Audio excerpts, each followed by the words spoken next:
scot free. We shall come for you. If you are responsible, tutakupeleka jela na tukufunge huko hata kama ni mtoto. Onyo kali kwa wanafunzi. Bitok asema wanafunzi wanachochewa kuchoma na kuharibu mali, akisisitiza kalenda ya masomo haitabadilishwa. Blanket travel bans did not stop Ebola. They disrupt supply chains, they weaken surveillance and contact tracing. Shirika la Afya Duniani la kashifu mataifa yanayofunga mipaka yake kwa Ebola, Uganda ikiendelea kunakili maambukizi zaidi.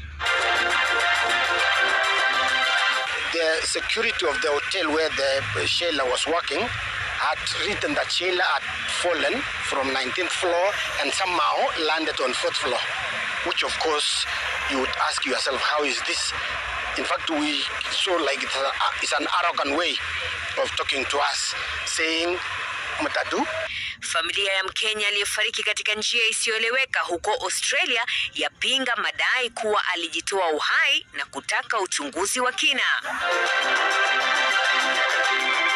Na kwenye longa hii leo tunauliza, uthubutu ni nini? Kaa kuonya mtu asifanye chochote. Namaanisha jaribu uone. Kutishia mtu usijaribu kufanya tendo fulani. Kama mtu anakuonya usijaribu kukifanya.